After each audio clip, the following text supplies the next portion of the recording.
I don't go through DMs because I don't really look at my DMs. Hey, we're live, pal.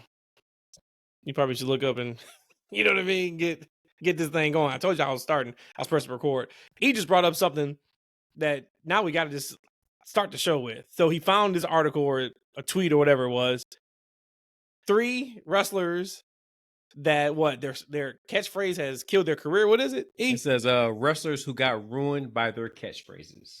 And there was only 3 of them on there. And who were the 3 again?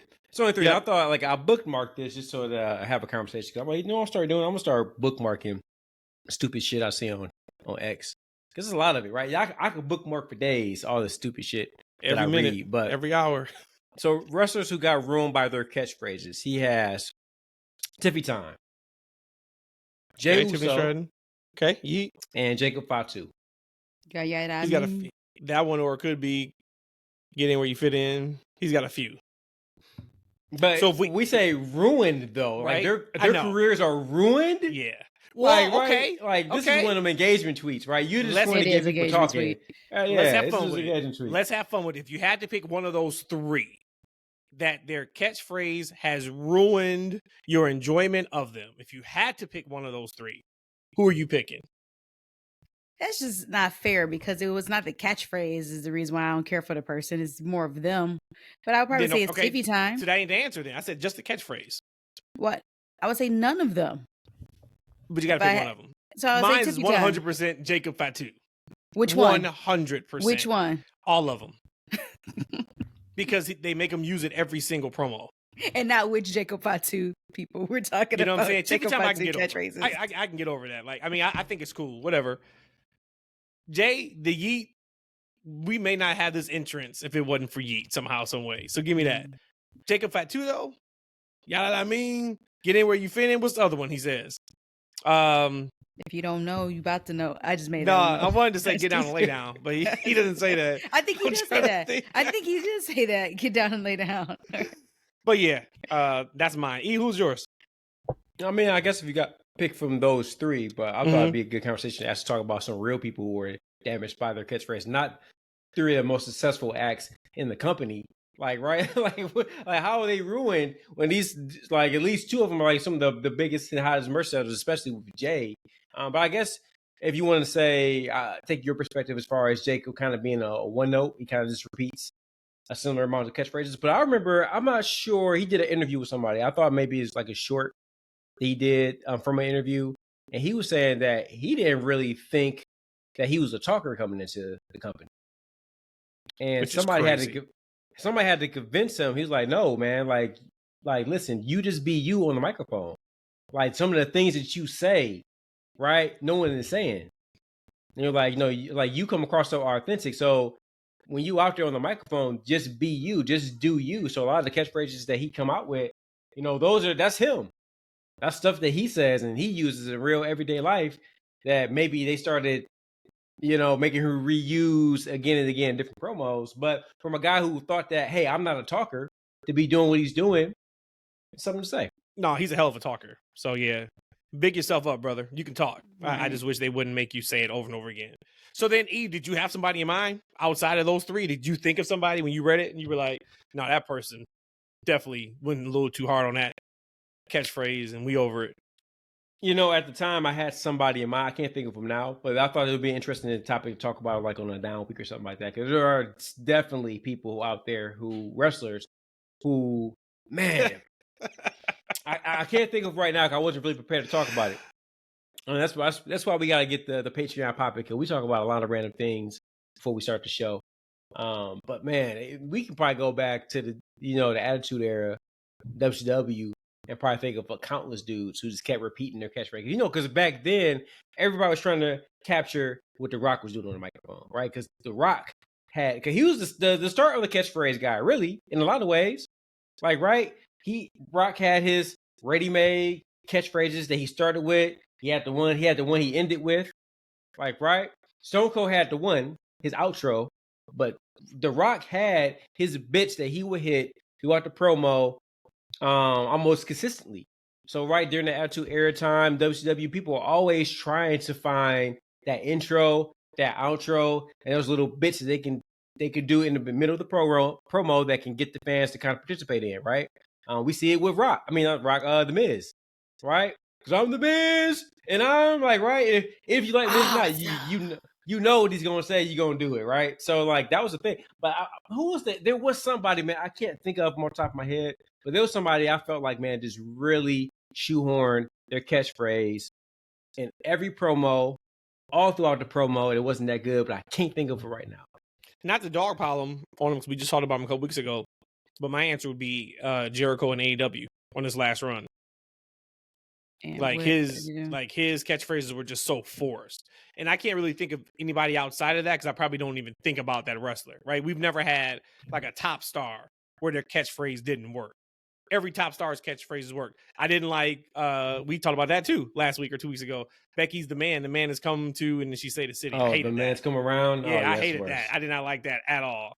But I think everybody else's catchphrase is pretty cool because they typically pivot. I don't know if you can be a superstar and be insanely over and have a bad catchphrase. I don't think that's possible. No, I don't think so. Catchphrases, whatever, it's just to get crowd interaction. Well, what I'm about to say too is to get crowd interaction. And I'm probably on the island by myself. But you know what? Taunt I can't stand the most. Which one? Is the Drew McIntyre 1, 2, 3 Claymore, where we do the Claymore kick. I hate it. I get it. Like, especially because he was doing it as a heel. Yes, like old school baby face. Like that's house show baby face right there. Yeah. Dude, you too big to be counting down. Boo, right. Yeah. Wait, for real. You don't kick that man in his face and win this match. Exactly. Hey, on the opposite end of that spectrum, my GOAT, Shawn Michaels, I feel like he had the best setup to any finisher. Like when he tuned up the band, like I don't know if there was anybody else I could think of before Shawn that had a nice intro to like their finish. Yep. And that was just cool. Like there was nothing, like it was just cool. Like him standing in the ring, standing on one of the corners, holding it and doing the stump. This is real simple, right? But you knew it was coming. Like people start getting into it. And also it kind of like the wrestlers getting up. It just like a whole sequence of it just was always really cool. I don't know. I can't think of anybody who's doing it before or after him. Like it built up so much suspense and energy to see the finish coming. And why I thought it was just so genius is because for me during that time period, that really stamped wrestlers reversing finishers. Yeah. Right? Because now you see that for almost every wrestler. Almost every wrestler now sets up their finish before they hit their finish. Roman's got the hoo-ah. LA Knight does the clapping of his hands, waiting for the guy to turn around. The majority of wrestlers now have their setup before their finish. That's not a wrestling move. And once again, it builds up the anticipation. Crowd comes up, and either they hit it or typically a lot of times they don't. Yeah, nowadays, usually, like whenever now, it's like you ain't getting that finish off, buddy, until you try like 2 or 3 times. And then we win with a roll up, and we go home. Okay, see, we just getting out all of our grievances. We 8 minutes in. Here we go again. The roll up. Hey, wait. Did we curse? Did we curse? Oh yeah, you cussed. You cussed at 36 seconds. What did I say? What did he say? A bunch of bullshit or a bunch of. Remember you said about you definitely did it big. We'll catch him next week. Don't worry about it. Numbers are up anyway. The roll up. Let's go. If I could come up with a wrestling promotion like we talked about weeks ago, no roll ups. The roll up finish to me, especially now, because every move you get dropped on your neck, you get dropped on your head, and it's a close 2 count, if that sometimes. But then we win with the roll up. Let's get roll ups out of here. No roll ups, no small packages. Yeah, let's start there. Okay, I think it's such a cheap way to win. Roll up. Like, what are we doing, man? There is a gray line or a thin line between it actually being like believable. Like sometimes because it's usually done by the smaller person, at least to my knowledge, that's doing the roll up on a bigger person, and that's how they hurt and get the win. But sometimes on that roll up, they could fold the person underneath it, and I think that's pretty believable. But I get your sentiment. Hey, so side note, like when I'm playing W2K, and I actually went off a roll up, I actually get pretty excited because it was just like a little cutscene for it and everything. I get pretty excited. But there are, as Rhodesia said, there are times where it's cool, right? And it was kind of a back and forth match. And someone kind of does like one of those leverage pins. And when they really fold them up to where like, okay, that makes sense. That's the finish. But to your point though, Matt, I'm 100% agree with like when it's like one of them hard hit matches when you done saw these dudes hit each other like 1,000 Canadian destroyers, 1,800 super kicks. These dudes been falling their head the whole match, and what does them in is that roll up, a damn roll up. Like, come on, man. The worst. Like, man. what are we doing, man? What are we doing?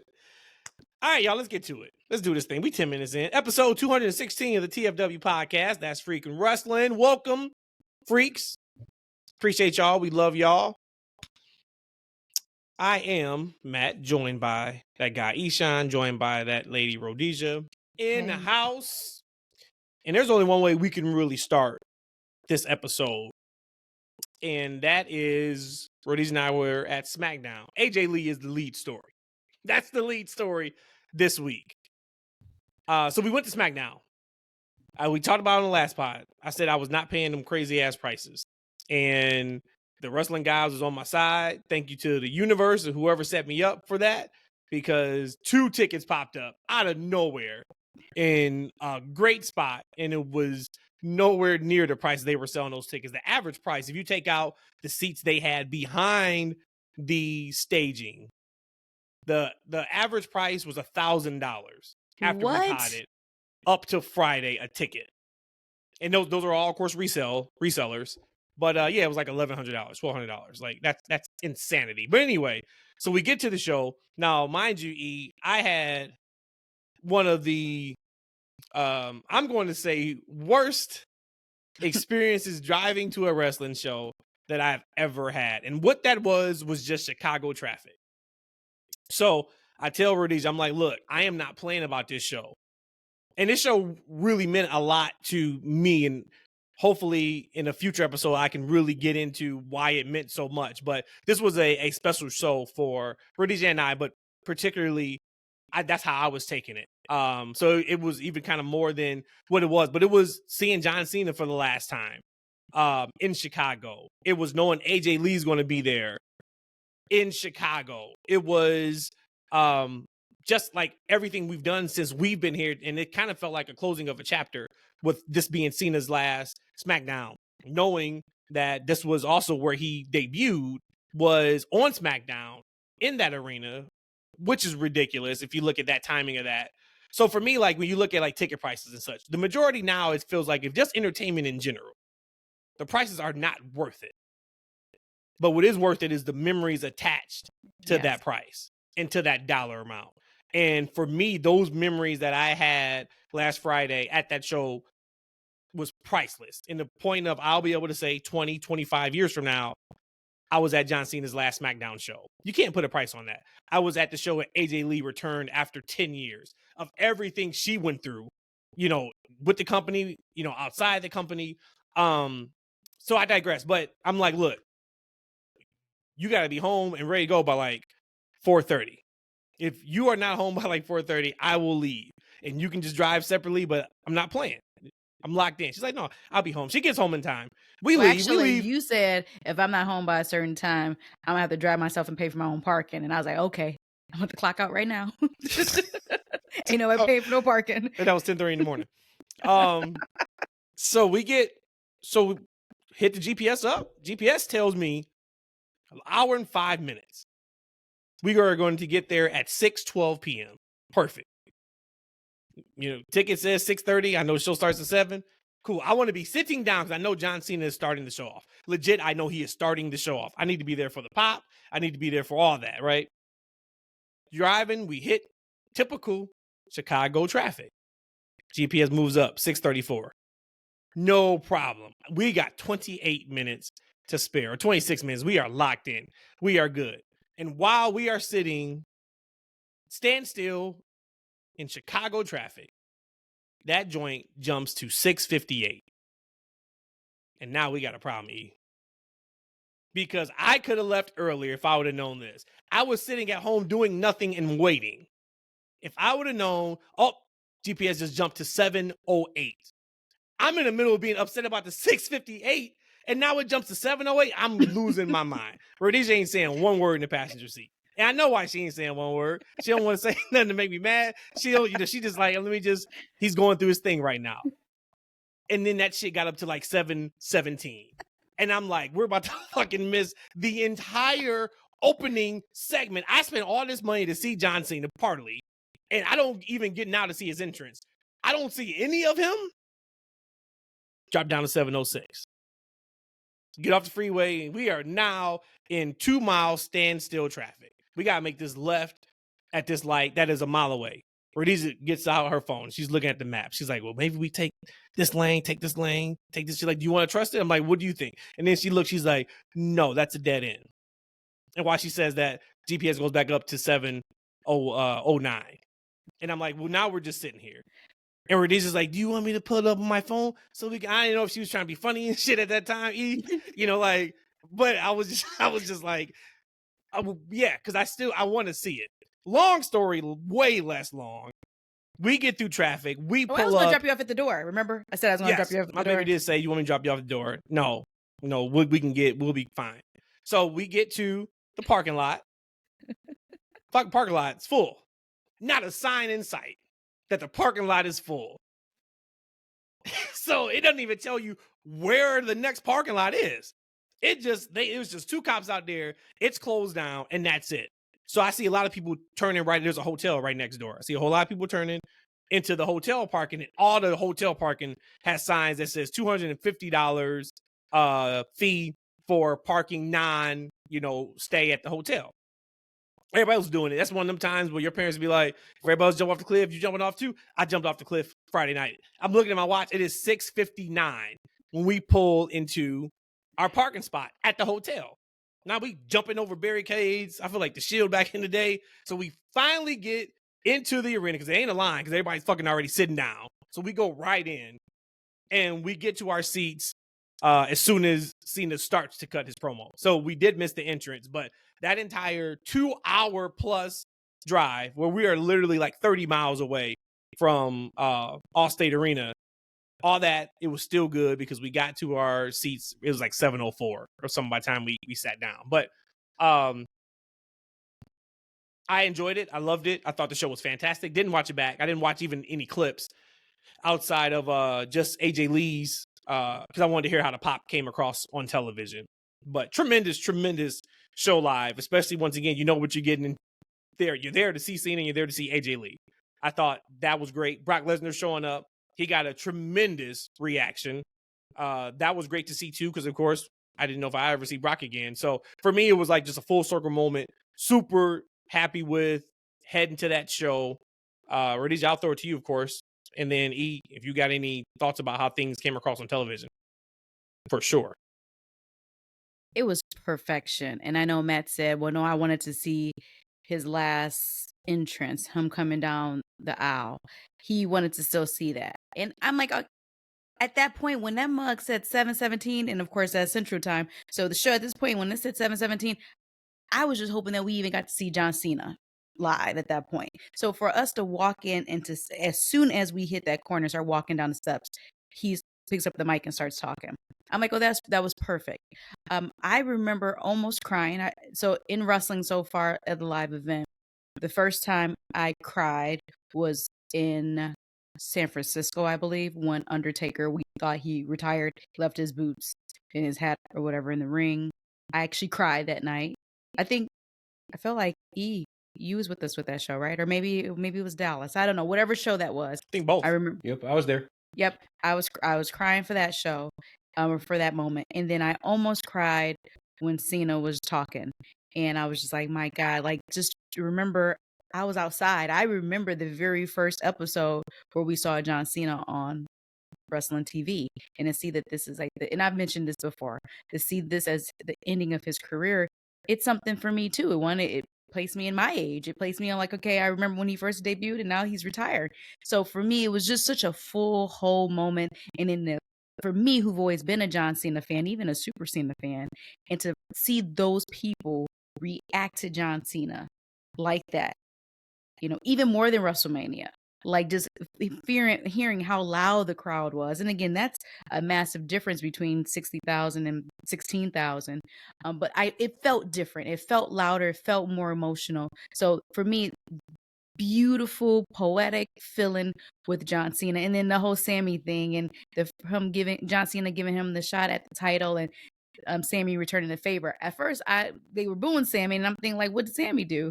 But in the end, I guess it was just because it was Sammy going against Cena, and they wanted to cheer Cena. So be it, whatever.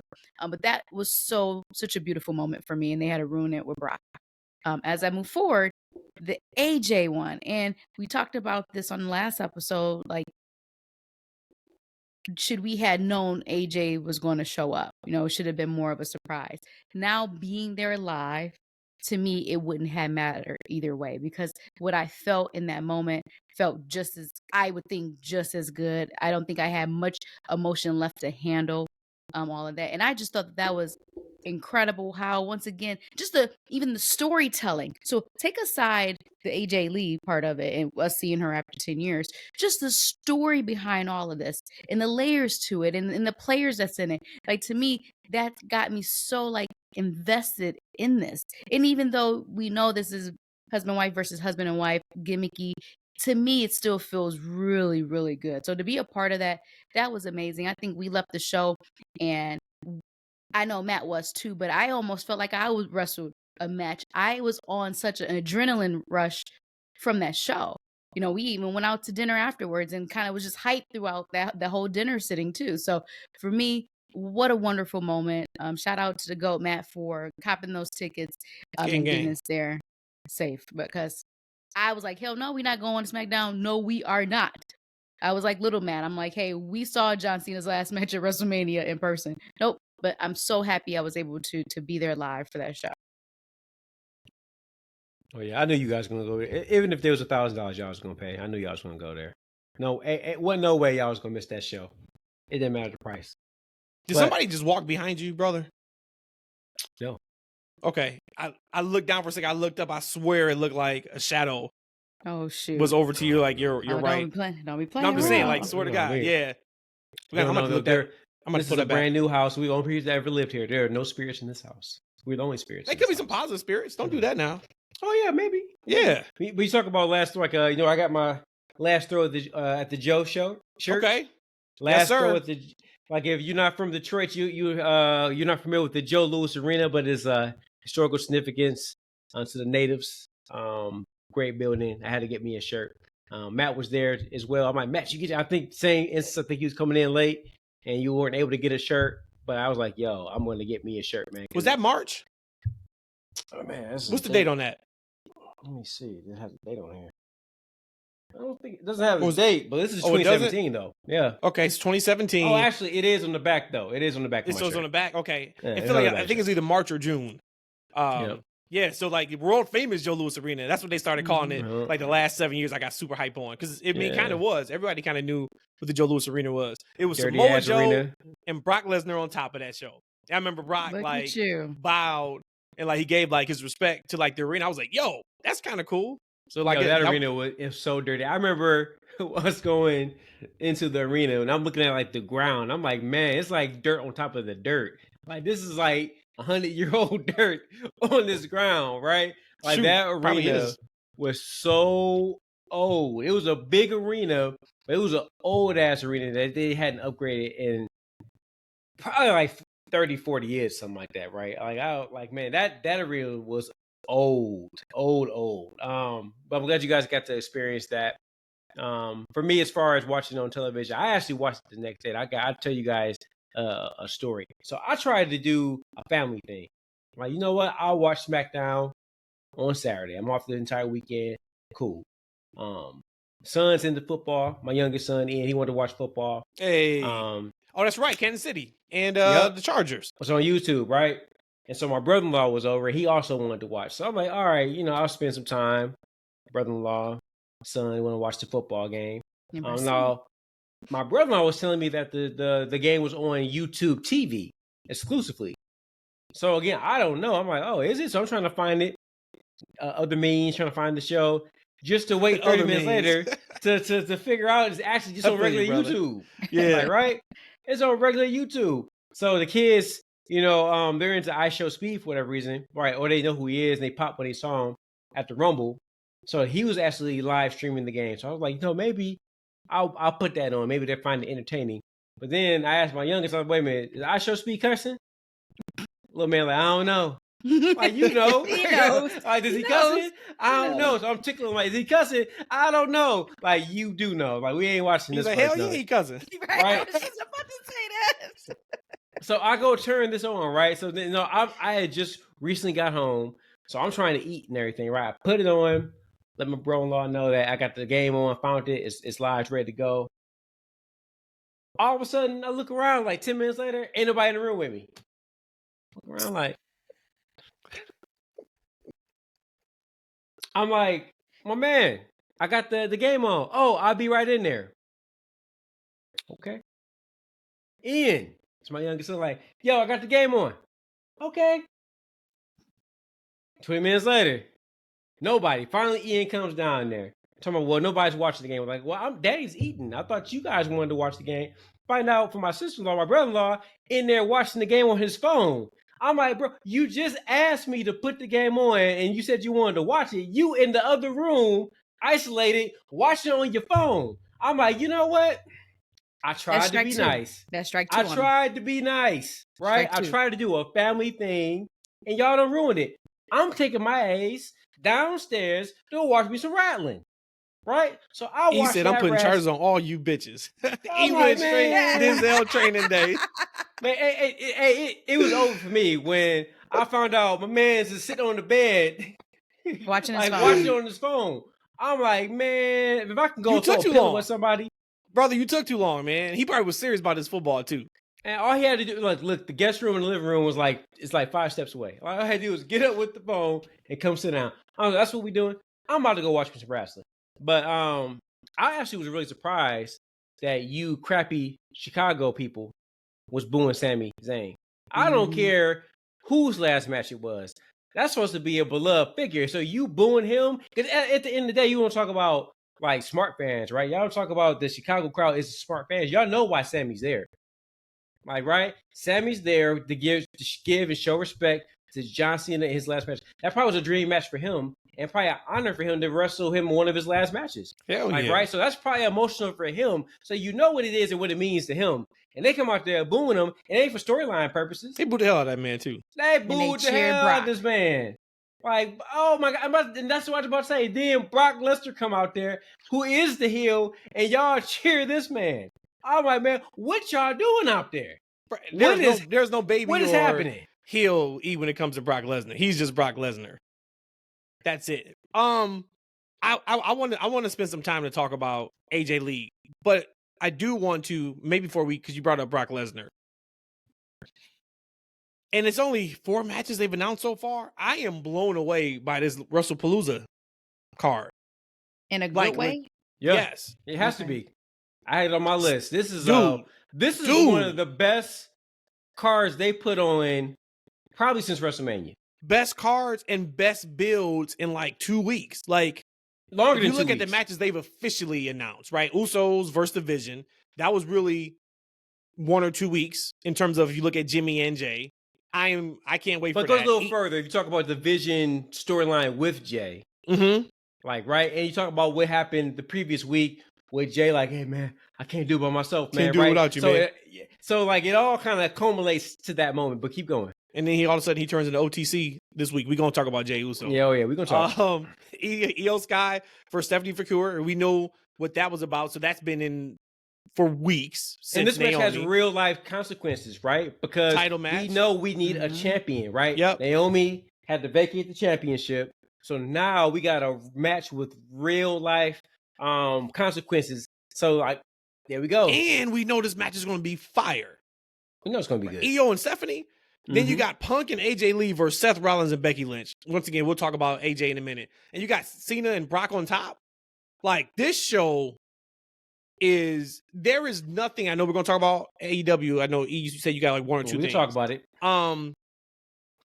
There is nothing AEW could, for me, produce that night that would make me not watch WrestlePalooza first. I can't think of any match that they have that they could realistically put on. Now, granted, Swerve is out hurt. Ospreay is out hurt. Kenny is out taking personal time. So I don't know if he's hurt or he just, I know he said he had time that he had planned to take off in the past, and this was it, or in the future, I should say. They got a lot of injuries, man. But hey, we'll talk about that in the other segment, man. Keep going, they got a lot of injuries, but no, it's just like this card looks tremendous. There's only 4 matches. You're going to assume maybe they do one more. We know they had to come with it for this being their first ESPN proper event, but damn, like when it really hit me watching Raw when I saw them set up Usos versus Bron and Bron. And I'm like, yo, they are stacking this thing. So kudos to WWE, right? It seems like no matter what right now, they have a couple missteps, they slip, but then they come right back. Yeah. Yep. Come right back, man. Hey, let's go back with AJ Lee though, right? Like big return on SmackDown. Like, as Rhodesia was saying that, like for her not knowing about it wouldn't have lessened. But I absolutely agree with you. But in the kind of the way, like if you watch as much as we watch, like even if like, they didn't come out and say anything, you kind of would start putting the pieces together that maybe she might pop up. Right? It'd be a strong possibility that she pops up in Chicago. CM Punk's going to be there. Like, a woman is beating up a man. Like somebody got saved today. They chant AJ Lee. Like the speculation would have been there. So it kind of would have been on the back of your mind either way. But now that we actually lived it and we were there, I saw some people online saying this is like one of the best. Well, this was the best female wrestler return ever. Do you guys agree with something like that? I thought those were like some strong words. That's a strong word, but she was gone for 10 years and she looks like, God bless her, right? You can only imagine just what that takes to look how great she looks. She looks the exact same. She looks the same. Like all around the board, man. But so like, if you talk about like best women's return ever, nobody else has been, right? I mean, you said what? With the legs, the leg muscles, everything. Like it was popping. Like everything. I was like, man, yeah, some everything. Nobody's been gone for a decade. I would think the closest that would have been to her would have been Paige. There was so much anticipation for Saraya when she was in AEW when she first returned. I think this would probably be the closest to that. That was big because I just remember how much it was trending on Google, like name searches and all that. So that was major. But I think this was the biggest one just because she said it on Raw. And I was like, man, that is a bar. That is something to be proud of because it is true.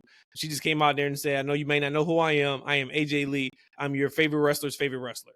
And that is a shoot, right? For that to be a shoot and you still can get that off and you look like that. And I'm just saying because she just looks so good, right? And so for me, being at that show on SmackDown, I have like if I had to compare, like whose return was the biggest or better, like say, we take all the returns in like the last 3 or 4 years. You go Daniel Bryan or Bryan Danielson, you go CM Punk, you go AJ Lee. If you want to throw Brock in there when he came back, just a few years ago, whatever you want to throw in there. Like my fandom for these returns are different. Like Punk was probably, I don't think no return will hit me the way Punk's return hit me when he came back the first time to AEW. I think that was in its own, that's the one. But like for AJ, for me, it was more of, I'm so happy for her, right? Like Rhodesia kind of hit on it a little bit and not to get like too deep, but if we remember like your husband got his walking papers on your guys' wedding day, right? Like you walked away and partly, once again, we talked about it last week too, because they fired your husband. I'm done. We know how much wrestling meant to her. And then when you think about everything she went through with like being bipolar, she's talked about how she wanted to kill herself and she wanted to do it in a hotel room so Punk would never find her, wouldn't find her. And then to see, and she's talked a lot about just, she even talked about it on the promo on Raw, just the mental health aspect of it. So to see somebody who can be that down, and we all have bad days, bad weeks, whatever that looks like. And man, if you have that, reach out to somebody. Hell, reach out to one of us in a DM and we can talk with you. We'll talk to you because I am pretty passionate about that. But if you look at all of that she went through, for her then to come back and get that type of reception, I think she knew how important she was to people. I don't think there is any world that she knew how popular this return would be on social media and such. Hell, we got our biggest tweet ever. I think last time I checked, we were at like 732,000 views for her and Punk from Friday. You look at that, and then you look at just these. It seemed like the entire wrestling world stopped Friday night, and every tweet from wrestlers or fans were about AJ Lee. Somebody that, we've been wanting her to come back, but it wasn't like nobody chanted AJ Lee at shows outside of representing for CM Punk. Like, the Punk name was still out there. Whenever it was a bad match, somebody didn't care about it. They would chant CM Punk. He was still out there. Nobody talked about AJ Lee. So to see her get this type of reaction, and it was smart for them to tell us, because I don't think it took anything away either. The anticipation was still there. It wasn't like show started and you hit her music at 8 o'clock. That's kind of anticlimactic. They still built it up. Even the entire segment leading up to her coming out was still leading up to her coming out. So I thought they did that very well. They made sure they talked about it. They made sure they did in Chicago, so she would get the biggest pop that she could get outside of, I don't even know where her hometown is. She probably still would have got a bigger pop in Chicago. I mean, because her pop was huge on Raw. Jersey, the music hit, they were there for her, but it was nothing less rabid as what Chicago was for her on Friday night. So I just say all that to say I am just so happy for her. Right. And you even saw the way Punk was looking at her, because he's feeling that.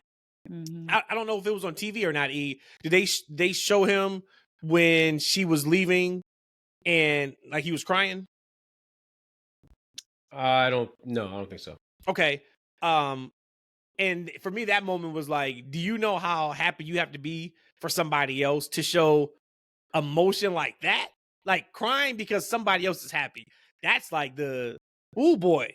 That's I'm getting weepy right now. Man, that is, you can't probably, as a human, you probably can't get any better than that, being that happy about somebody else. But I know I said I didn't want to like serious this out, but I thought that was important for anybody who doesn't know who AJ Lee is outside. And I didn't even talk 1 second about how great of a wrestler she is, how great of a promo she is, how she can go in the ring. You know what I'm saying? Like how she's an inspiration to all these younger girls who are working right now. How she made it okay to be strange. How she made it okay to not look like and be like everybody else. I didn't even get on none of that. I was only talking about her just as a person. So, yeah, I think this is probably when this thing is all said and done, for us anyway, I can't see anybody else coming back outside of Mercedes Moné, Sasha Banks, if she was to go back to WWE.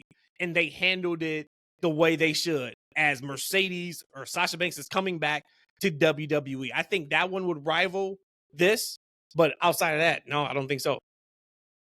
And just last point on that, as far as biggest returns for, let's say, a woman or female, I don't know what we're calling it now. A lot of the women that came back to wrestle, they were like a spot in the Royal Rumble when there's already so much excitement around all the other entrants anyways. Yeah. So that right there just wouldn't have felt the same anyway. So they completely, rolled out the red carpet for her. And like I said, it's amazing. And I didn't even know all of that, how dark times she had mentally. That is pretty sad and pretty emotional. And like you said, and if anyone is feeling that way, just talk to someone, because people love you there. People love you for sure on that. And my last part on it is when I was seeing Punk crying, I was just like, okay, I kind of like the guy again a little bit. But for ladies, you said that when you met him. Listen, if you can't get a husband like Matt, get a husband like Punk.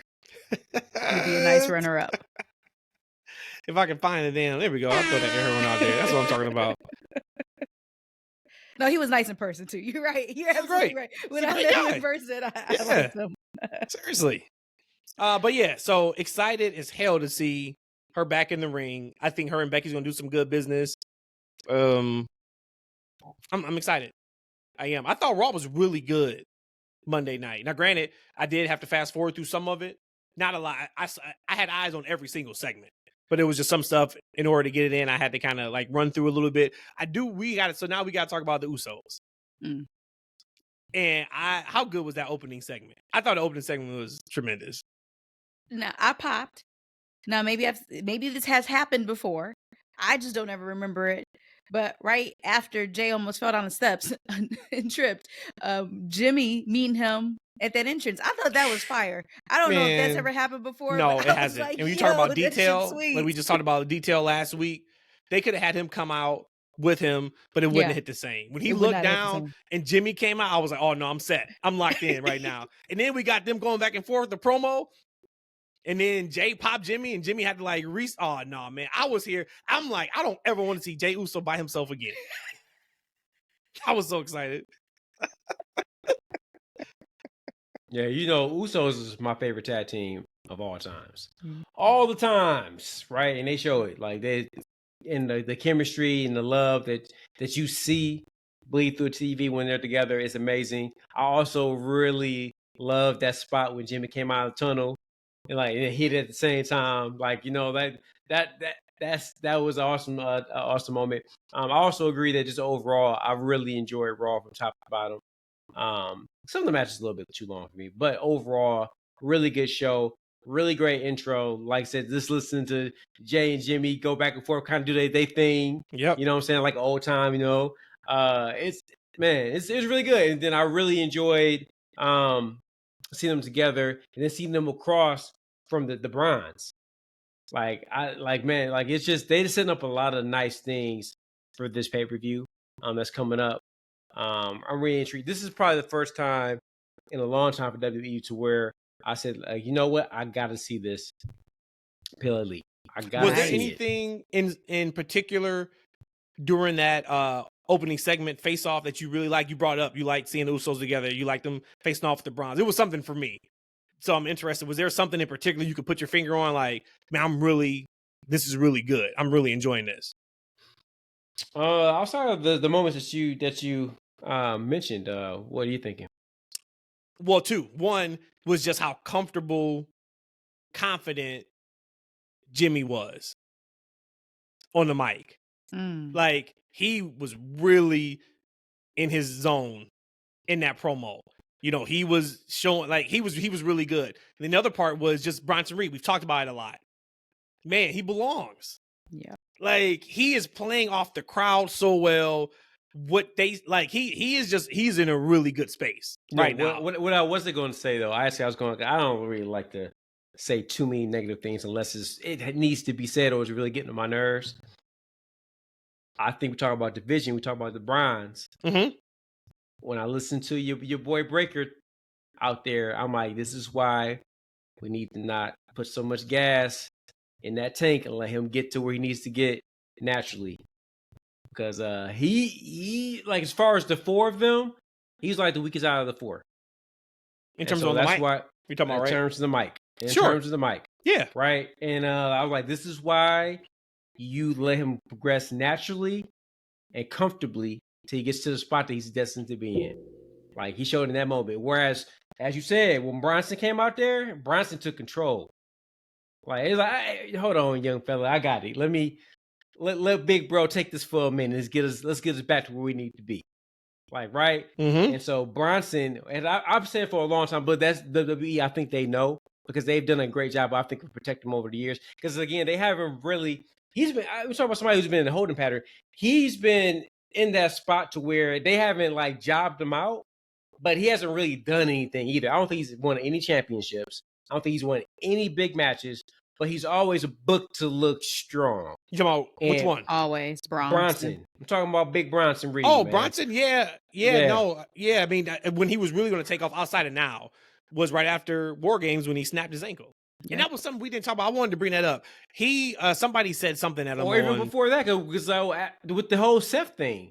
Like, right, that was the really start of it. I think he really started to like explode, and then he really made that tsunami. Like he just like took him out, and like Seth was out for a minute. That was the day after SummerSlam. But I remember that. Feel like they like it never really progressed like you thought it would have progressed after that. That was the first game he started kind of doing a version of that almost all year. Well, and then remember too. So that was the day after SummerSlam, and then they started having him like pseudo bloodline.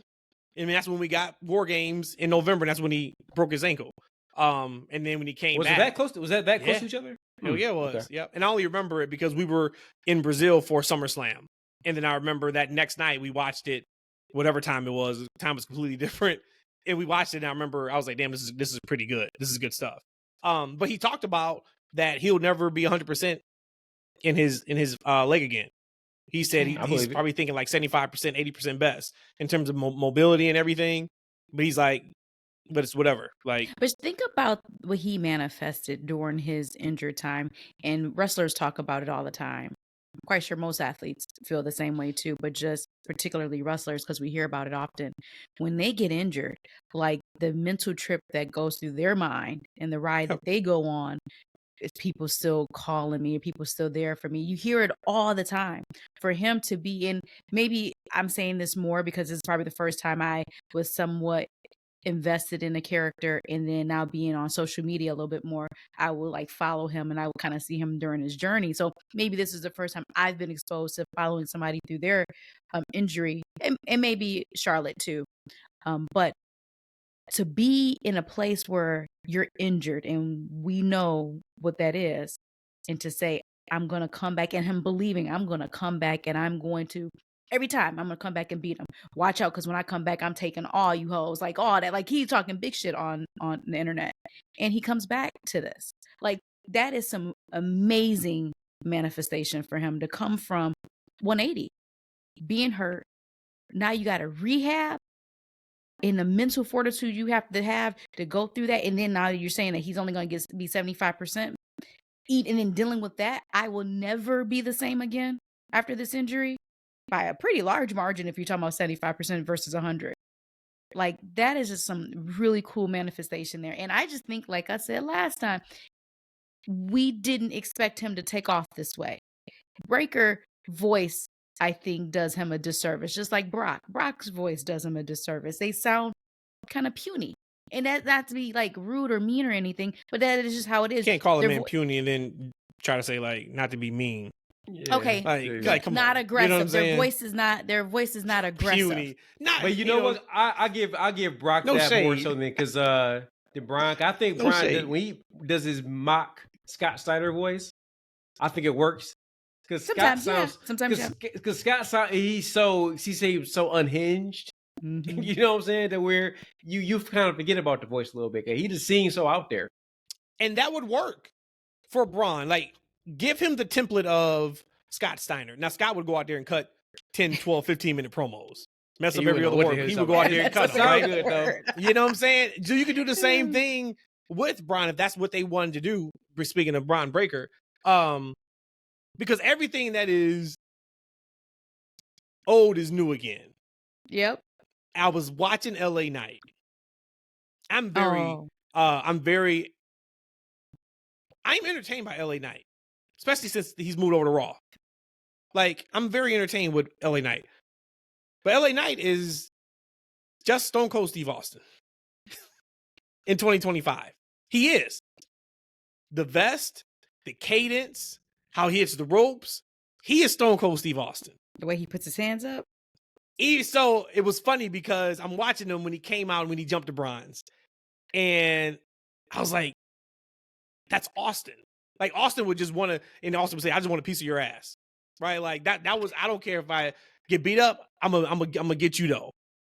Right after that, he cuts that promo backstage where he basically says, I don't care if I win, I lose, I'm getting me a piece.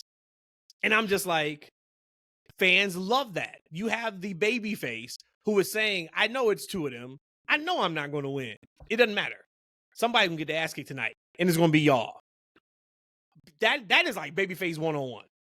So I was sitting there, I was like, you know, man, like, shout out to them. I don't know. He's in a really funky pattern. He's in a really funky spot because he's too big to win the championship right now because there's no championship available. He's too big to hot shot him.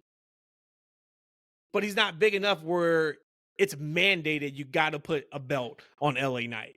And it sucks for him that he's in that spot. This is a safe space, right? I've been holding this in for so long. No you know judgment. You don't like LA Knight. No judgment, right? Yeah. I got to hear from you too. No judgment.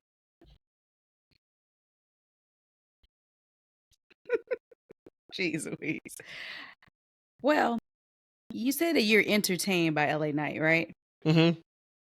And you also said he talked about giving you a piece of your ass, and I'm getting a piece tonight. Right? You said all that. I wrote this down. Yeah, I That's didn't pretty say much that. what you said. You pretty No. much said that. I didn't say that. But I mean, go Why- ahead and get your freak shit off. Why I have a dream about LA Knight a week ago? And while we have sex, you pretty much said those same things to me. So now I can't even look at LA Knight the same anymore. So he said he wanted you to get what he said. What in your dream? A piece Like, of come your on, ass. Rhodesia. And Come I'm on, getting Rhodesia. you. All I'm right, getting man. a piece. Wait a minute. So between so for Rhodesia, he can't get over in the WWE universe. Exactly. But he can get over in your own house. Right. Yeah, in my dream, yep. Dang. I felt a little dirty waking up in the morning like, sheesh. I had to That's fast forward crazy. through him because I was like, I Yeah. can't watch him. I'm like, Yeah. Good for you, man. Good for you. So that happened. And then but back to the Usos. We talked about Jimmy. Jay, how far are we taking this? How far are we taking this thing? okay. How far are we taking this thing? We could go all the way and really take this thing somewhere really cool and fun, or this could just be a 3-week thing and he's back to kind of being regular Jey Uso and we move on. I immediately thought of you when you said, did somebody in in WWE creative just wake up and forget these storylines were supposed to happen? I immediately thought of you because when he did that and he messed with my lover,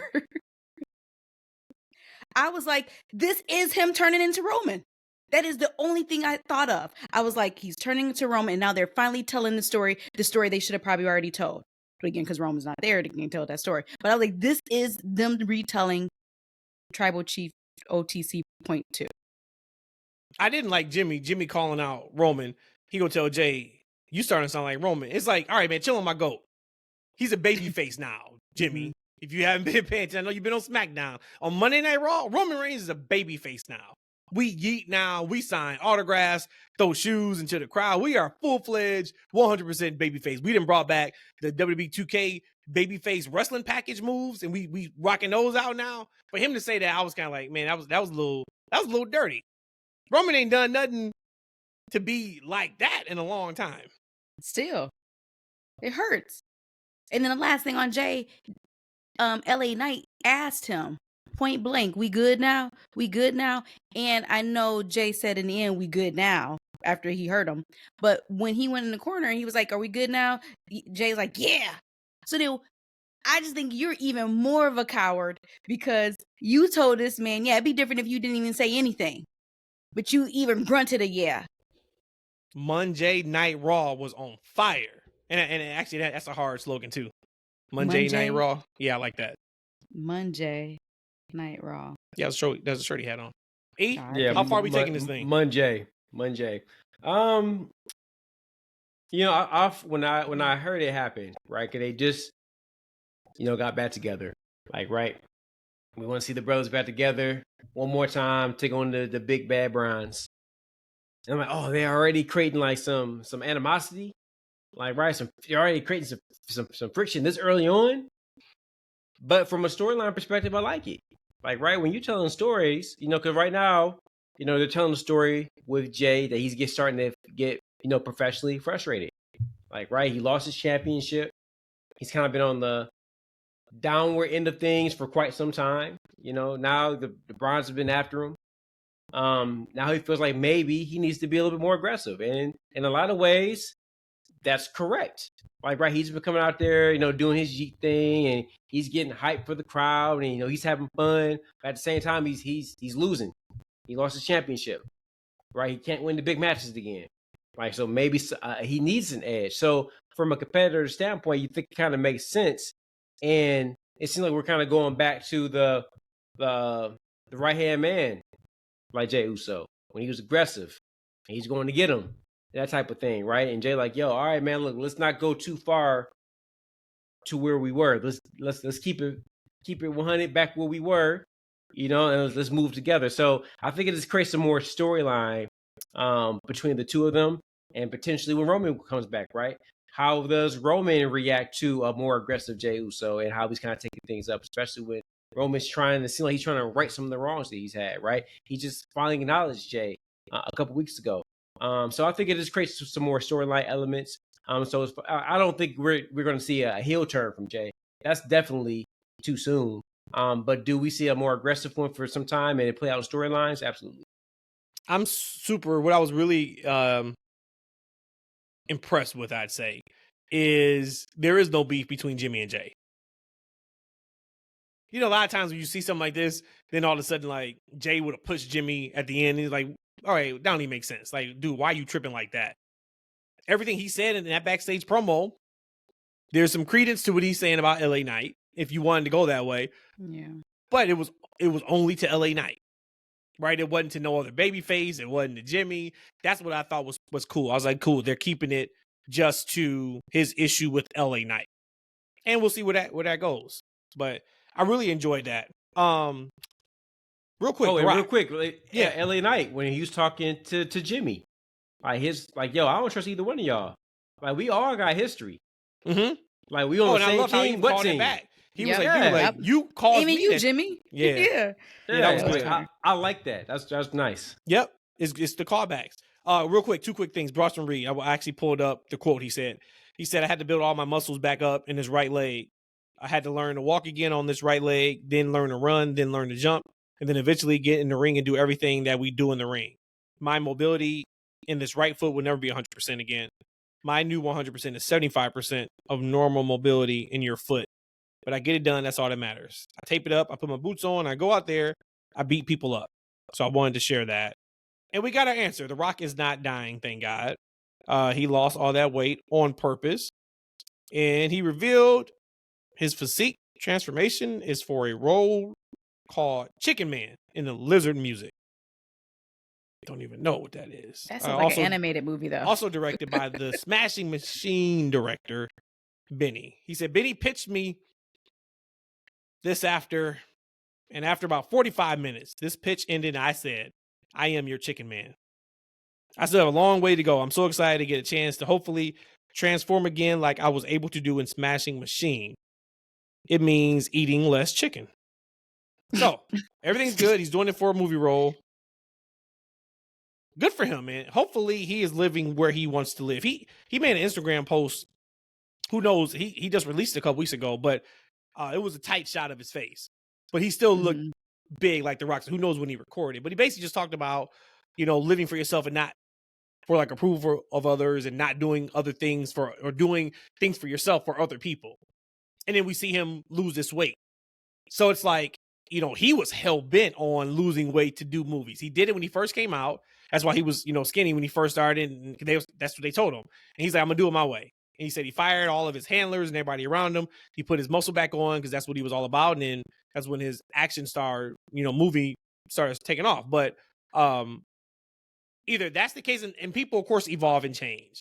Hopefully, that was always the case, that he wanted to do that.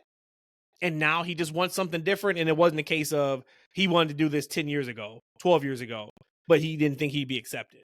Right? Or I don't want to do this at all right now, but this is the only thing that's going to get me to another level or whatever that looks like. So hopefully, just everything he's doing, hopefully he wants to do that. Because that is a wild transformation. For somebody who loves, eats, breathes nutrition, allegedly, and I say only allegedly because that's what he's showing us, right? Working out all the time to do that. I don't even know how you can work out and still be that lean. And cut like that, yeah. Yeah, you know what I'm saying? Like, he can't do the same type of workouts. He ain't got the strength.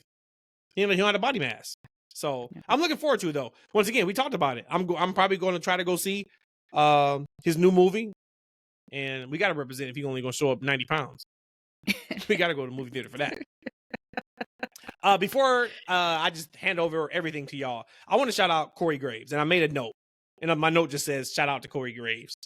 What a hell of a 9-10 months for this guy. He goes from really well, outside of personal, where they're pregnant again. Congrats to him and Carmella. Take that out. Just take out. He sent that tweet out before Raw on Netflix started. Really sticking up for himself, but kind of getting his shit off a little bit, right? Like, I should be one of the people doing Monday Night Raw, but I'm not. And he said what he said. He was off NXT for a little bit. You know, I'm guessing got it talking to, came back. But this is what it should be about. And there's a lot of like life scriptures and stuff in this episode. So my bad. But stick up for yourself. Stick up for yourself and then show up and show out. And he has shown up and showed out.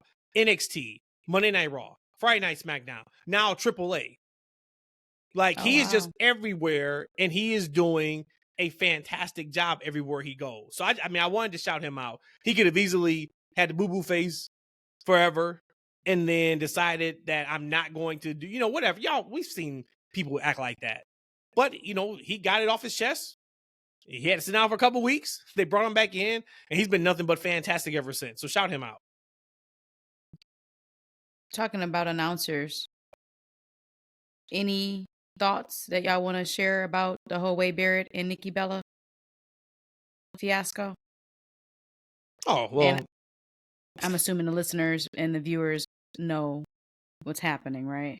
Long story short, Wade makes a comment in character because it's on WWE television about, Nikki was great in her time, but like time may have passed her by. She may not have what it takes to keep up. Nikki then comes out and says she was looking for Wade at on Raw Monday night or something. to talk to him about what he said, and he ducked her.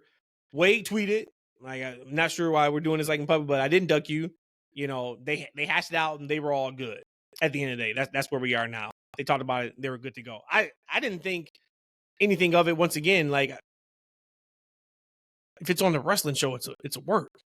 Like, what are we doing? But even if it's not, I mean, that's still a fair and unlogical statement to make. Someone who's been gone for she was gone 7 years, something like that. I mean, it is possible that time could pass you. So I personally didn't have anything. I didn't have a problem with him saying that. Shoot or work. I know you say it's on TV, so it got to be a work. But I didn't have a problem with him saying it if he even meant it. I didn't have a problem with it. E, did you have any thoughts on that? No, I saw the scuttlebutt online about it. I don't know, man. I don't know if she actually, if it was work or not. I didn't really care either way. If she was really hurt by it, I felt like, Wade was doing something in character, for the show, and I felt like, she took it personally. Then, that's just her being sensitive about him, saying something online. I mean, as far as it being in character. Or it wasn't. Maybe he said it and he meant it. But as you said, I think it's fair, right? She's been gone for some time. And here's the thing. I mean, I never really thought of Nikki Bella as being like this great women's worker in her heyday. I thought she had an incredible look, She had charisma, and it wasn't just the John thing, right? Like, I didn't really for a time when they were together. I felt like just for her, she had it factor. She looked great. She was, decent on the microphone. I felt like for her, it was more about the it factor, more than her wrestling ability. Her wrestling was fine, but I didn't think it was spectacular, to be quite honest with you. And she's been out of the ring for some time. And when you come back and you were kind of, let's just be honest with you, I think she probably was a fair wrestler, right? I would probably say, maybe C plus. She got the job done, right? So if you're a wrestler that just got the job done and it's been some time, it might take a minute to knock some of the dust off. I'm not sure how much training she's doing. I'm not sure if she's been in the dungeon with Natty doing her thing, But it hasn't looked like that. Like the matches that I've seen her in have been okay. I think her last couple matches were better than her first couple, but I didn't really think it was that big of a deal. Yeah, I think her and Asuka was pretty solid on Raw. Lyra and Raquel. I mean, Lyra is a beast. Mm-hmm. Oof, boy. Real quick, some of the moves she did. Before Lyra, real quick, do you have a problem with Nikki tapping to Asuka? No, hell no. Is it because what we're about to see Asuka about to do? No, because nobody's ready for Asuka. She's been telling you that. Okay? That's the one that was the punchline that ruined her career. Like, we believed you, Asuka, when you was in NXT, When you moved up to the main roster, ain't nobody care. Oh, I know. Everybody was ready for Asuka. No, look, we talking about quotes and stuff. Whatever Yeah. Shinsuke says killed his career. Whatever he You're off says, for that. he Okay, kills so his go career. back to Lyra. I didn't get to No, I'm catch just saying, that man, match it's like, with Raquel. She's fantastic. She's really good, and Raquel is starting to find her groove too. She is. I said it a couple months ago. She shouted out Kevin Nash. You know, Kevin Nash, came out and Said made a she needs to comment work about on her. it big, Yep, and she actually reached out to Nash, and I guess like he's been there for her. Yeah, which is really, really cool. And that's interesting because like that's another dude, man. Like Kevin Nash, I didn't think he was like. But he knows how to work like a big man. He knows how to work like a big man. Yeah, and that's the thing too. I don't know who's booking these. Like, well, I do. Like, they got producers, right? Mm-hmm. Same thing with like Keith Lee. Like, right? I know Keith Lee. We heard him say he just wouldn't disrespect other wrestlers, but at the same time, man, look, that's when you got the producer, you got the OG help put these together. Like, yo, Keith Lee, you were like 3 times bigger than these dudes you in the ring with. There's no reason why you should be wrestling like you the same size as Adam Cole. There's no reason for that, right? Who's not telling Raquel that, yo, you're like 6'2"? Like, these women are like 5'3". Like, you are a giant in this division. You should wrestle like one. Like, right? Like, who's not telling her that? But to be fair, E, if you don't know what that means, like, because then the answer to the question would be, what does that mean? Yeah. And then it's going to be, well, reach out to blah, blah, blah. Just you like got real producers. life work is. But they'd be like, hey, call that other person and ask them how you do this, X, Y, D. Look, like, Abyss is in the company. Abyss wrestled like a big dude. Actually, Abyss wrestled like a bigger dude than he actually was. I think you said a bitch. I'm sorry. I get it now. Sorry. No, Abyss. I'm getting tired. Yeah, like, Abyss, he's too busy still apologizing for that match going long on the first Monday Night Raw show. But to tell anybody how to work big. Who's not telling these people behind the scenes? Like, yo, you should wrestle with certain time when they're putting these matches together. But just digressing. I actually enjoyed that match. Hell yeah, looked good in the win. I think she needed that. And I love me some Lyra. Mm-hmm. I love that girl. I mean, she's good, and I think we talk about Asuka. Her screaming Kyrie is going to be over as hell in 3 weeks. I would go to in 3 weeks. The crowd is going to be screaming it with her when she says it. Mark my words. We're going to come back here in 3 weeks and we're going to talk about it. Guaranteed. Stamp that. I'm writing it down. Hell yeah. But I am liking this Asuka. This is what we're seeing out of her. I am really liking it. So I think it's like her last hurrah, if I were to say, because Asuka's getting, I don't want to do that. I'm going to ageism her. Asuka, I'm happy she's starting to get exciting again. No, she's good. I mean, for a while I wasn't. She had a really good night, I thought, on Raw too. Like, she as far as her speaking, mm-hmm. You know, it was simplistic, but she was very easy to understand. Like, right, and it was like on point. Like, I think what they're doing with her character is really nice. She almost seems like a bully. Yep, she is. Like, right, she's bullying like a bully and an asshole too. A bully and an asshole. Exactly. So she's the kudos to her and what they're doing with her and her character. Yeah, it's been some really good stuff there. I think next week, because you're talking about like in a couple weeks, we're gonna get the screaming for Kyrie. But I think in the next week we're gonna get the new version of Bayley. Is that kind of what you two are interpreting from that last promo? That it's a whole new Bayley that she's been keeping down. But I said that. Remember, we talked about it. You thought it'd be old hugger. Mm-hmm. He thought it would be a combination. Remember, I said I thought it'd be something totally new. Okay. So I think so. I don't know. Now it's the question of, okay, and I know they got it planned. Now let's talk about it real quick. How do you re-debut her? She would have to look a lot different for starters. Number one, she would have to look different. That's why I was thinking more of the old Bayley character. But that would be my only thing. What about from like a feud perspective? Do you debut her in an in-ring promo announced? Do you debut her in a run-in at the end of a match or, during a match? That's what I'm saying. Like, do you bring her back baby heel? Like, if you've seen, say if this is the last promo package from her before she debuts, what you doing? I would just say she'll be a heel. Okay. And I don't know. My brain doesn't work like that of how do you reintroduce her? I don't know. Man, look, I'm not having her come off the vignettes and then immediately being into a new character. I'm having her come back, and she's going to establish this new dynamic she has by either A, beating the shit out of Lyra, or somebody else, right? Most likely her, like, right? And so now you see like the built-in conflict, like live in ring about these voices in her head. And then once you start seeing that play out live in camera, and how that affects like the storyline and the characters around her, that's when you start debuting like this new character. Kind of like similar to what they did with Naomi. Like Naomi just didn't come out, like just within a new character after like after a couple of vignettes. Like you saw kind of like this transformation live on television. And I think you gotta take people on a journey, because like right, this is a TV business, right? I don't think you need to microwave anything. Like whatever the thought and process of with this character who is supposed to be, I don't think you need to kind of microwave it.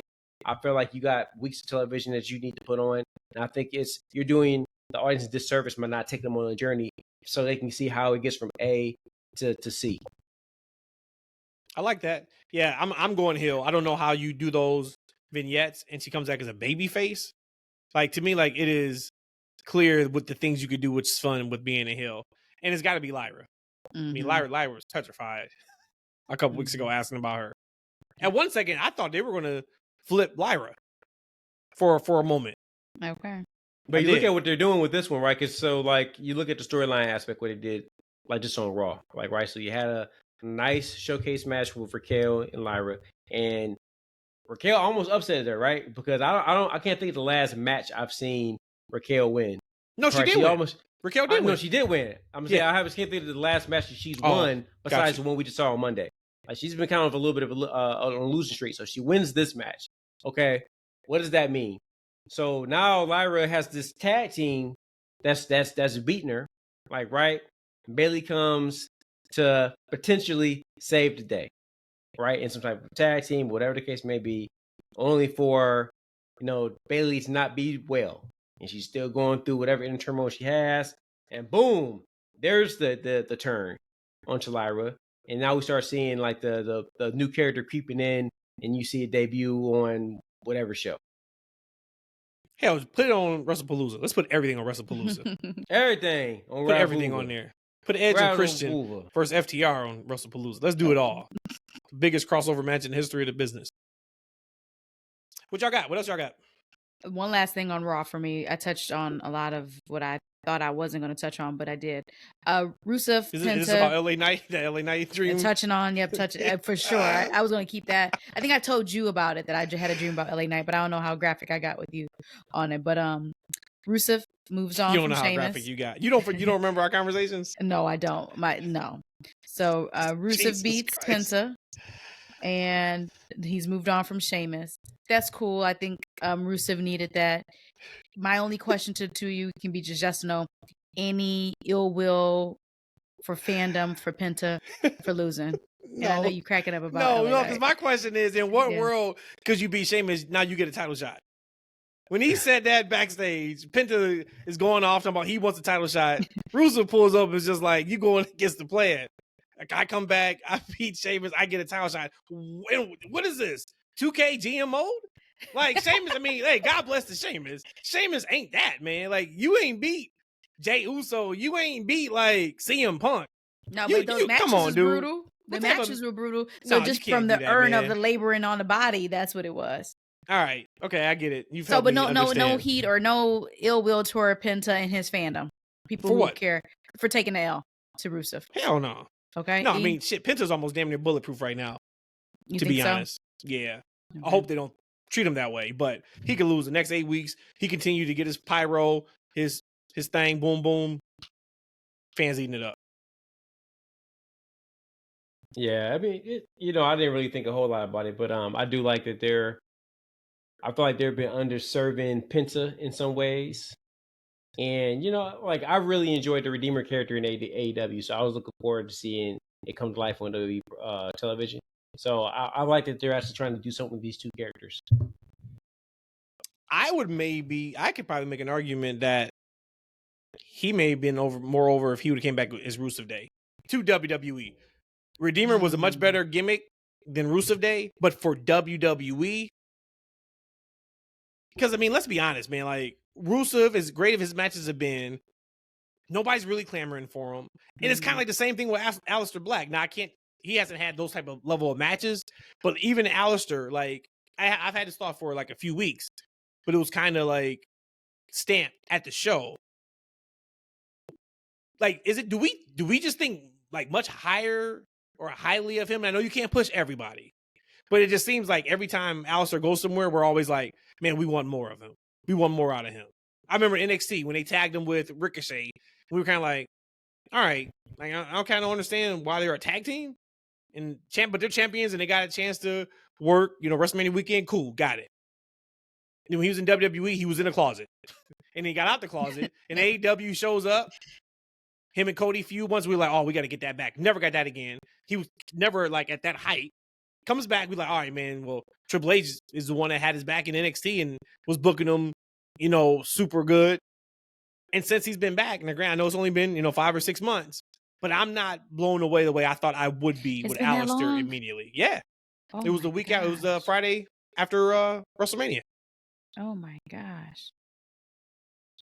So then you bring that up to ask if we overvalue him, is it or us? is it more yeah. of him not being as big because of him as a talent?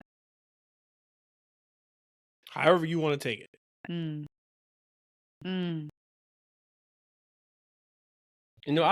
a fan of his, so I just think they need to give him more opportunity. I wish that we can somehow Brody Lee and Buddy could have came with them, because I would love to see the House of Black on WWE programming. Now, would they give them a true shot? 'Cause I feel like it's at this point in time, because when you watch Raw and SmackDown, you look at like, man, there's like real estate for them to operate in. Like, right, there's room for some more people to get over. But in some ways, it's like they got their people that they're kind of pushing. Mm-hmm. Like, right, already kind of slotted. And these people are going to take up this time. Like, right, I still feel like I would rather see more character work and story work with a guy like, Aleister Black or even Rusev. Or them put Selena and Andrade back together, right? Because they're not doing anything with either one of them. Like all the AEW guys, so you're like, oh, they're kind of being wasted at AEW. They come back home and they're not really doing a whole lot there either. And there's time. I feel like there's time real estate that you can give these guys so they can do something. Because I would rather see like some kind of storyline thing than seeing these 20-minute like TV matches. Like, right, that's just me. So I feel like there's a lost opportunity, but I would love to see the House of Black somehow, on AEW. I'm sorry, on WWE TV. All right, what y'all got? Wait, one last thing. AJ Lee Styles? AJ Lee, no, not AJ Styles. AJ Lee. Her cadence sounds a lot like, and it's her cadence, but it sounds a lot like Punk's, but she does it better. So, but go back and listen to her on Raw, and even though she's playing the kind of weird person in her promo, some of her bullet points sound a lot like what I've heard from Punk, but she does it better. So just go back. We talk about how. So now you're telling us that AJ Lee's a better promo than CM Punk is. Hey, you said it. All right, man. You said it. All right, save us from whatever that was. That's crazy to me. Go back and listen. Just go back and listen to it, though. Okay, you could have said maybe in that one promo, you basically just came out and said. I can say that, yeah. But I'm fine with that. But she does it better. All right. Yeah, why not? Let's go with that. All right, man. Okay. Well, we were talking about earlier. I want to have a conversation about it without shoehorning into another conversation. But, we got, is it the 23rd, September 23rd? Or no, September 20th. 20th. I'll get them mixed up. 20th. Okay, yeah, September 20th, yeah. Right? We got WrestlePalooza and we have All Out. Right? So just recently, AEW has announced that they have moved the show up. So 1 or 3 p.m., whatever the case may be. It's been a little bit of a discord online about, is that cool? Is he doing the right things for the fans, etc.? Because, what about the fans that are flying in, Saturday morning or Saturday afternoon, and they came in for the show, and what happens to them, things of that nature. Right. And that sucks for them, right? Hopefully they can flying in afternoon for a 7 o'clock show, that's on you anyway. Yeah. You wouldn't plan on going anyway. Yeah, you better be good. Those tickets are usually more expensive too. Typically the night before, the morning of. Yeah, man, get out of here. Like from my experience, I don't know where these people are coming from, but maybe it's issue, right? But it's like they have these things about what AEW do. I think it's a smart move. Tremendous move, do that, man. Yes. Right. But my thing when I'm looking at this, right, we talked about it before. All right, so you got the WWE, right, has this pay-per-view, first one on ESPN, so of course they want to make a splash. But it looks like they specifically put it on this night that was already occupied by AEW. And this isn't the first time. They've done this multiple times now, right? Mm-hmm. And in my mind, when I look at the two companies, I feel like WWE is number one by a large mark. Like, right? Like AEW is so behind WWE program right now as far as public perception, celebrity, etc.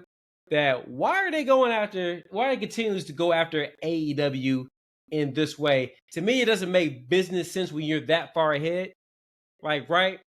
It gotta be something personal, man. Like, I don't know, Triple H and Tony, they had some words. Personal, brother. Or it's like, personal. It gotta be personal, right? He beat NXT. That made it personal. Think about all the pot shots, right? But now if we're talking about this, H lost his job. It makes sense because you want to stay at the top. AEW has the ability to steal headlines for a weekend. They do. They have an ability to steal headlines for a weekend. And what could that maybe turn into? Oh, maybe I check out this show now that I haven't checked out in years because of blah, blah, blah. Or maybe I buy a ticket to this show. If they continue to step on these shows, they are going to guarantee themselves. We talked about it last month. They're going to guarantee themselves by the end of the weekend, we're talking about WWE and not AEW on a grand scale. I'm talking, literally social media impressions, podcasts, unless it is a AEW primary podcast and say it is a podcast that is neutral, or maybe even it's a little bit more AEW than WWE. There's nothing that AEW could do at All Out that would garner headlines. Not being a better show, because we're not talking about how great the show is compared to the other show. We're only talking about from a business perspective, why are you doing it? Brock and Cena and AJ Lee's first match in 10 years and the Usos teaming together. For the first time. All that is going to be A, B, C, D, and E compared to what AEW is going to do. And same thing with All In. When they did All In Wembley, no, it wasn't in Wembley this year, in Texas, it was going against Saturday Night's Main Event and Evolution. And as great as All In was, the majority of the talk in the wrestling world was Goldberg's failed retirement speech that got cut off. Yeah. And it was how incredible Evolution was. And it was one of the best pay-per-views they put on in a very long time. And they did not talk about Tony Storm winning. Yeah. Same thing's going to happen, in a couple weeks. Which, what I can see, how many matches have they announced?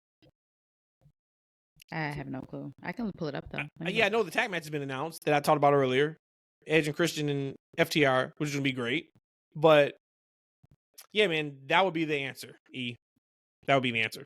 But I'm gonna tell you this, so I'm gonna be honest with you. And I'm not one of them WWE fans or AEW. I'm a wrestling fan, and I'm very objective. If you listen to me on the show, I'm very objective when I talk to these shows. I look at it. And I'm not talking about my personal fandom or my perception or my opinion. I'm just looking at it objectively when I look at these different shows.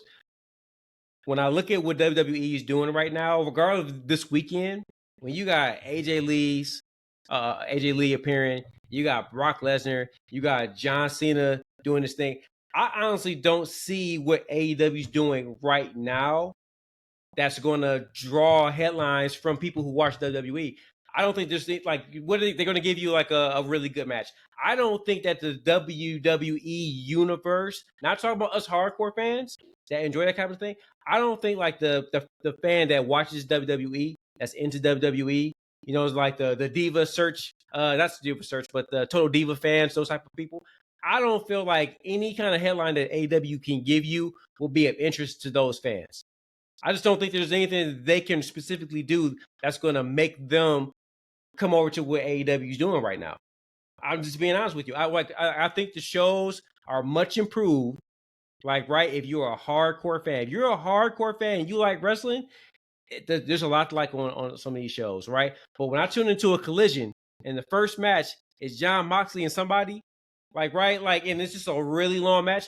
Like, you're gonna put that in front of like what, like a new fan, like, and you're gonna say like, oh, this is what I want to watch. Not really.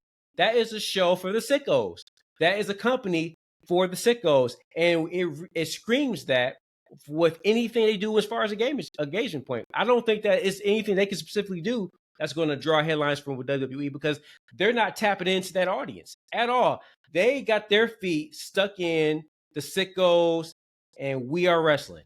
And I don't think We Are Wrestling is translate in 2025 and 2026. Well, so the answer is you have to be wrong, because if so, WWE would not counter program them every chance they get on pay-per-view. Well, but no, I'm not that. I'm talking about from a business perspective. Right? No, I'm talking about just that, right? Just that point of the counter program. Yeah, I'm talking about this point, like for this, like what I'm saying is that from a business standpoint, like AEW is far behind. Like, right, they're almost like ants to them. Like, right, this is like back when Vince, like, it don't matter what they're doing. Like, right, with TNA was doing their thing, it didn't matter what TNA was doing. Correct to them, right? AEW's in a similar stratosphere. That's what I'm like, maybe gotta be something else. But I'm telling you, it's not, that, because they wouldn't waste their time on doing counter programming if they felt that way. That means they know there's something they saw. Either it was how scared they got with the public perception a couple years ago, and when they were going to markets, they wouldn't sell out. AEW would sell out when the majority of the internet fan base loved AEW over WWE and its booking. Either it was that, or it is something else that they have that they know that, okay, we need to make sure we're still doing this to maintain X amount of market share or maintain viewers or whatever. But I can promise you, they are not doing this just as a let's try to stick it to Tony Khan and AEW. It's all business. So they know something, that they have that answer. Whatever answer you're looking for, they got it somewhere. And that's why they keep doing it. I'll be curious, because this seems, I'm sorry, right, for the girl watches. I feel like we've seen this over the past year, like, well, maybe not the past year, maybe the past 6 months with them. And I feel like AEW, as far as a fan perception base, was in a much better place maybe a year and a half ago. Like, right when Mercedes Moné was over there, and then she was like, coming over to, I feel like there's a lot more momentum that they had maybe like a year and a half ago than they have recently. Like, I feel like in a lot of ways, like the fan perception of AEW has really went down over the past 6 months. In my opinion. Nothing's gone up over 6 months. It was down. Hell, I am that fan.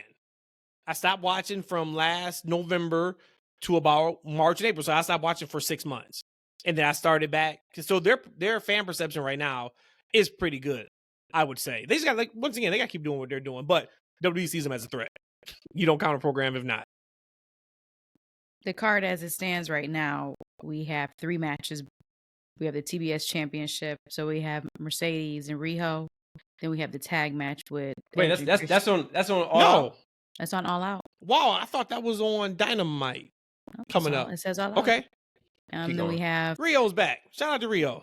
We have the how Rio goes. AEW how Rio names. Goes, the company goes. Mm-hmm. Hey, like just how I said that. Wasn't she the first champion? She's the first champion. She's the first woman champion. She's the first she woman. was. She's the first champion. She's the first woman champion. Rio's a legend, man. She really is. Put some respect on her name. And then we have the tag match with Adam Copeland and Christian Cage and FTR. So that's going to be good. That's a good one. It's going to be really good. Yep. And then we have Darby and John Moxley. It got to be Mox. Yeah. And a coffin match. Oh, there you go. So I knew it. But listen, let's pause right there, because let's look at this from an objective standpoint. Those 3 matches that we have advertised right now. If you're WWE, you worried about that? Still in perception? Yes, brother. How many times I gotta tell you that? They are doing counter programming to it. No. Don't tell me that. I'm talking about you, Matt. Mm-hmm. You looking at the fan as a fan right now. All right. Do you think Riho and Mercedes, FTR and Edge and Christian, and Darby versus John Moxley is a big deal? No, to me, that's not a strong card. But I said at the beginning of the show, there was nothing that AEW could present to me to make me not watch WrestlePalooza live. There is nothing that AEW could present to me for me to, even if I didn't say live, even if I said, Matt, you only got one show to watch, WrestlePalooza or All Out. Actually, if you were to tell me, and this is legit, if you were to tell me, hey, Matt, you could watch both shows You can watch WrestlePalooza on DVR, but you got to watch AEW live. I'm still going to miss AEW. I would rather watch WrestlePalooza live in real time than I would seeing both shows and watching WrestlePalooza after All Out. That is just for this show for me. That hasn't been for any other show, but yeah, for this one. Typically, as a fan. I watch AEW live and then I'll catch NXT if I catch it. Afterwards. That's really what it's been. It's been, of course, NXT against AEW. This is the first time it's been WWE outside of Saturday Night's Main Event going against Collision or whatnot. It's WrestlePalooza or bust.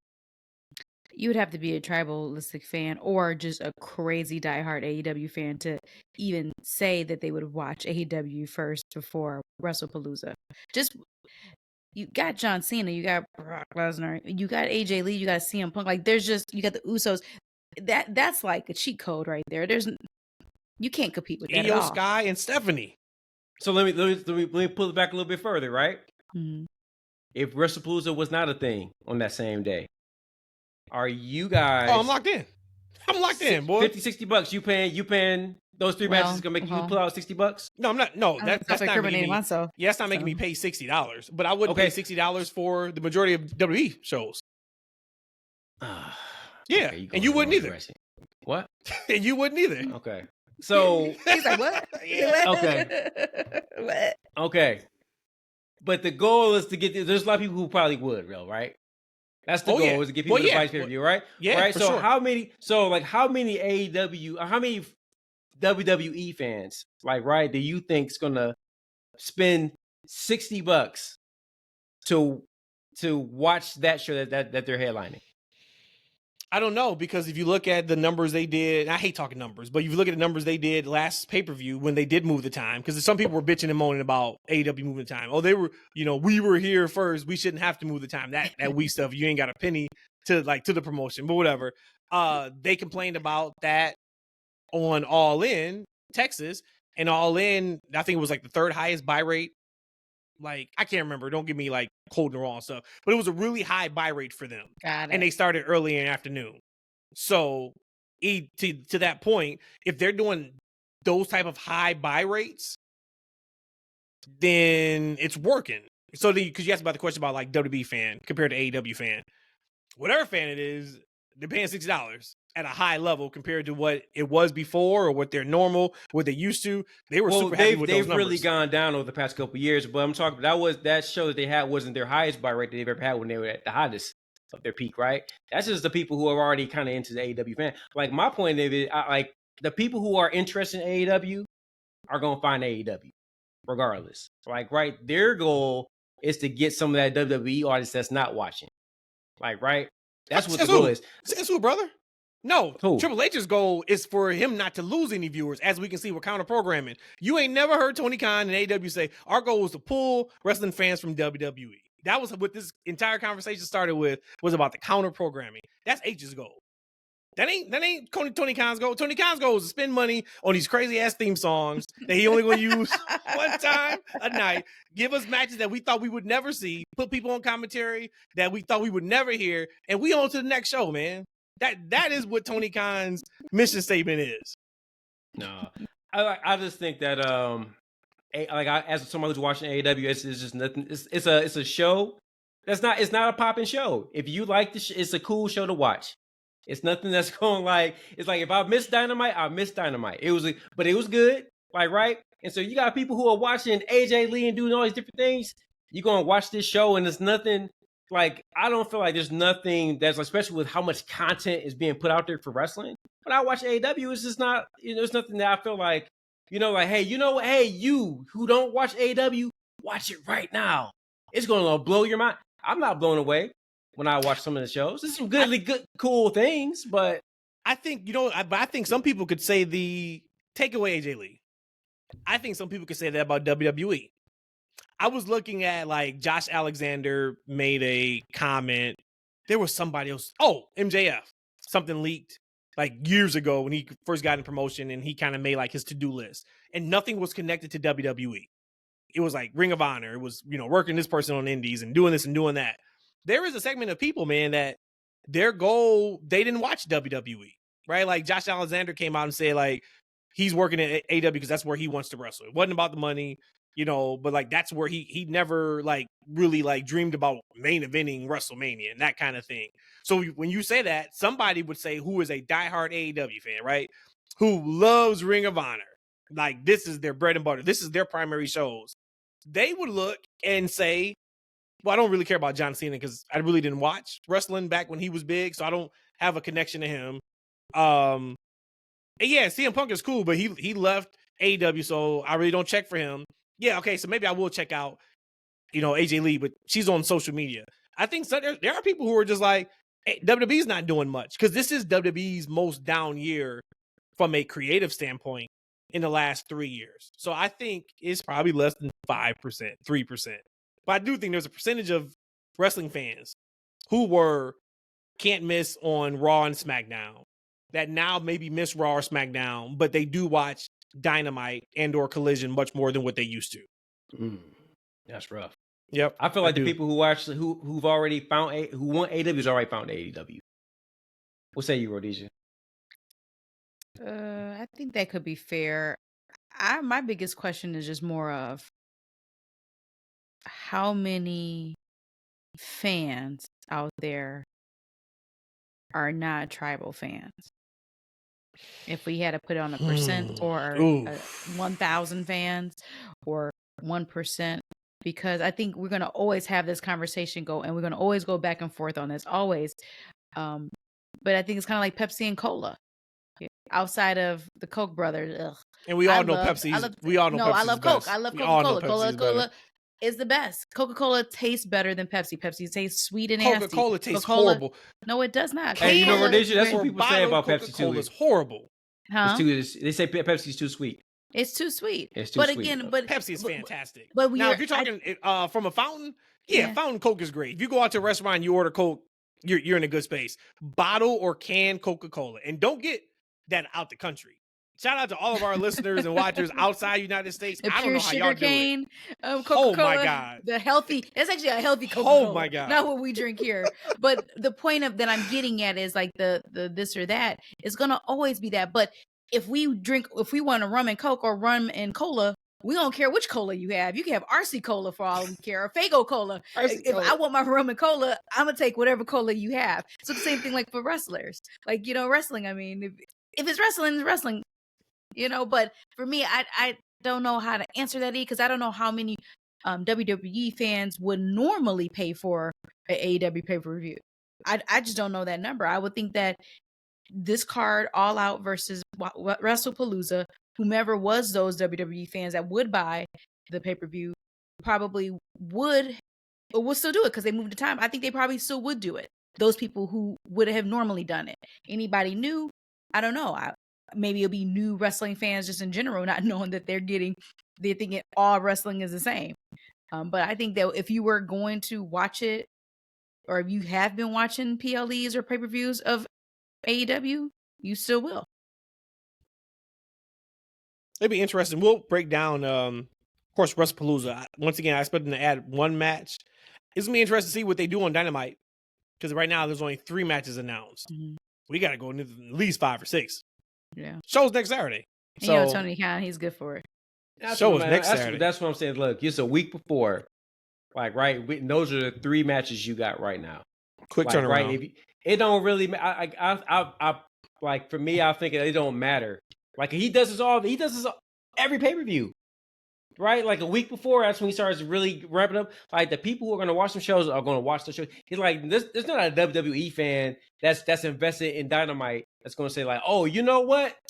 I got to watch this show regardless if it's on or not. I just don't feel like the way they do business is not going to grab those fans. Because, like, right, they're not invested in the storylines. They don't know the characters. Like, we don't even know the matches until a week before. Eshaun, take this down. Paul Levesque at WWE.com. Email him that and tell him that.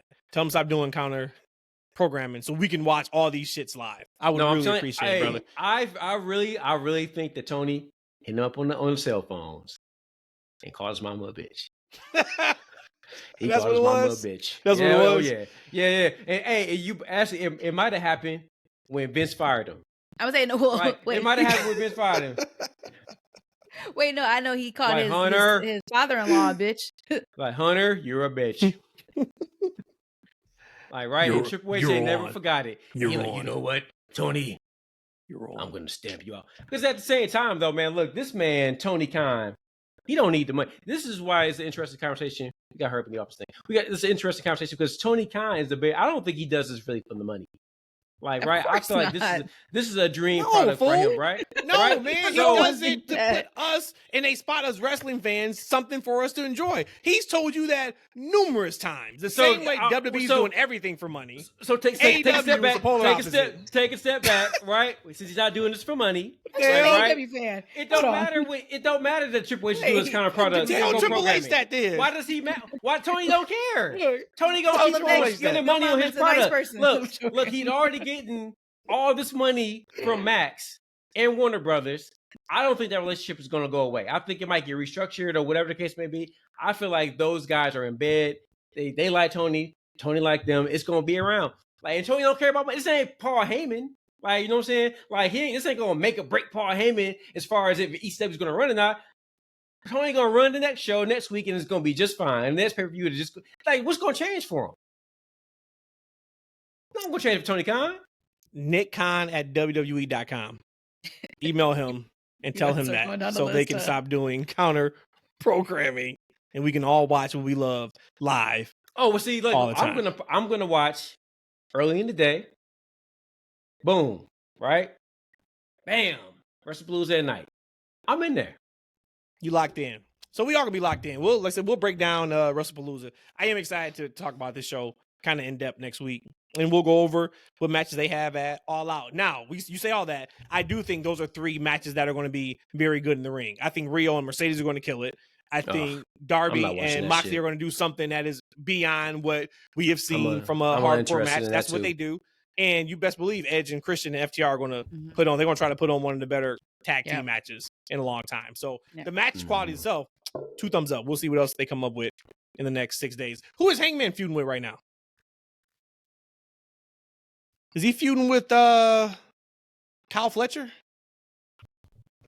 I have no idea. Yeah, I forgot. I can look it up. I can look it up. No, it doesn't matter. I mean, yeah, But we'll I get need to know how they can get Cameron, what's her name? Harley Cameron and Chris Stat. How they can get her on this pay-per-view. If they can do that, it'd be a great pay-per-view to me. I get love Mega Man on the show. Their connection. I love their connection. If you see what they're doing with the Death Riders, yes, got a little story. Yeah, that's interesting. So they got some nice things going on. Yep, Triple H, sure. man, leave it alone, man. It's all good. It says, Kyle Fletcher challenges AEW World Champion Hangman Adam Page a couple days ago. So. Right? Like, we know Kyle's not going to win the championship, but that match would be fantastic. So, all right, y'all, let's get out of here, man. Let's get out of here. We did everything. There's nothing else to be done. Hit us up on the socials. Leave comments, leave likes, leave shares. Do all of it. Put everything out there in the universe. Everything. So the TFW podcast can stop being the most unknown podcast. No, what is it? Best kept secret. Best kept I told secret. you I'm not good at being a mistress. I want to be number one. You want to be the main, don't you? I want to be the main. I want everybody to know. Call LA Knight on that, and he can make you the main. As a matter of you fact, know that's weird. Yeah, I was tripping. You're right. Yeah, you didn't play him. Let me see. Will it work now? And now the board's not working. Unless it did. And 3 the hard way. Did y'all hear that? Yeah. You know what? I can't do this. Hey, look. The first time I meet LA Knight, I'm gonna be like, "Hi." You said what? I'm gonna be just hi. And I'm gonna just bring this one. Hey, yeah. Hey. Oh, Demon home too, pussy. Demon home. We out, y'all.